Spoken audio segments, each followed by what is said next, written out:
తొలి ఏకాదశి నాడు స్వామివారికి తప్పకుండా నైవేద్యంగా పెట్టాల్సిన ప్రసాదంలో ఒకటి ఈ పేలాల పిండి. పేలాల పిండి అయితే నేనైతే ఇలాగే చేసుకుంటాను. ముందుగా బాండి వేడైన తర్వాత అందులో కొన్ని జొన్నలు వేసుకోవాలి. నేనైతే మొక్కజొన్నలతో చేస్తున్నాను.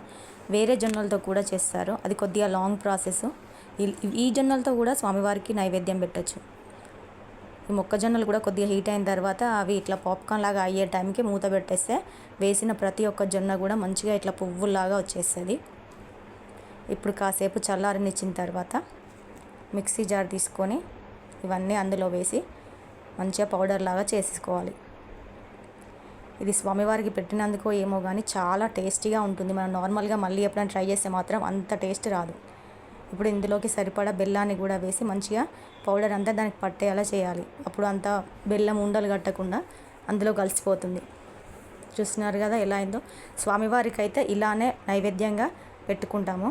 కానీ ఇలా ఉంటే పిల్లలు తినడం కష్టం కదా. పిల్లలే కాదండి, మనం స్వామివారికి పెట్టిన ఏ నైవేద్యమైనా అందరూ ప్రసాదంలో తీసుకుంటేనే అది బాగుంటుంది. అందుకే నేనైతే మనం స్వామివారికి ఇలా ప్రసాదం పెట్టిన తర్వాత ఇందులో కొద్దిగా నెయ్యి వేసి మనం లడ్డూలాగా చేసుకుంటే ఇంట్లో ఉన్న వాళ్ళందరం ఒక్కో లడ్డుగా ప్రసాదాన్ని స్వీకరించవచ్చు. చూస్తున్నారు కదా, ఇలా కలిపేసుకున్న తర్వాత మంచిగా లడ్డు చుట్టుకోవడానికి వీలుగా ఉంటుంది. ఇందులో కొద్దిగా ఇలాచీ పౌడర్ కూడా వేయాలి, క్లిప్ మిస్ అయింది. ఇలా ఎన్ని అయితే అన్ని, పెద్ద అయితే పెద్దగా, చిన్న అయితే చిన్నగా, మనకి ఎలా వీలుంటే అలా లడ్డు చుట్టేసుకొని